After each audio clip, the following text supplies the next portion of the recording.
Sa bawat pahina ng kasaysayan, may mga leader na dumarating at umaalis. Pero iilan lang ang nagiiwan ng markang hindi mabubura sa puso at isipan ng isang bansa.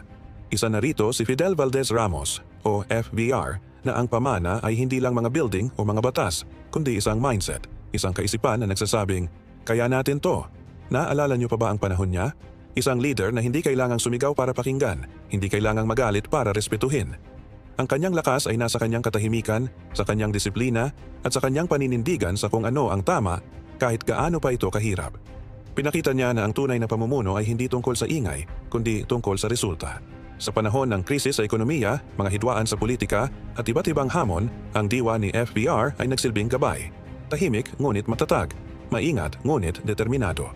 Ang kanyang Philippines 2000 ay hindi lang isang slogan. Ito ay isang pangarap na sinamahan ng plano at aksyon. Itinuro niya sa atin na ang pag-unlad ay nagsisimula sa disiplina sa sarili at sa pagkakaisa. Kaya sa mga kabataan ngayon na nagtatanong, paano ba ibabalik ang tiwala sa gobyerno? O paano ba maging isang tunay na lingkod bayan? Siguro ang sagot ay nasa halimbawa ni FVR, isang leader na hindi naghangad ng papuri kundi ng resulta para sa bayan.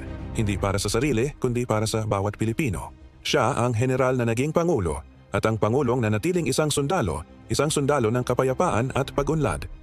Ipinakita niya na ang tunay na tagumpay ay ang iwanan ng bansa na mas maayos kaysa sa iyong dinatnan. Kahit lumipas pa ang maraming taon, ang kanyang pangalan ay mananatiling isang paalala na kahit sa katahimikan, mayroong lakas at sa disiplina, mayroong pag-asa. Salamat sa inyong panunood. Kung nagustuhan ninyo ang video na ito at gusto nyo pa ng mga kwentong nagbibigay inspirasyon, huwag kalimutang mag-like, mag-share at mag-subscribe sa aming channel. Hanggang sa muli,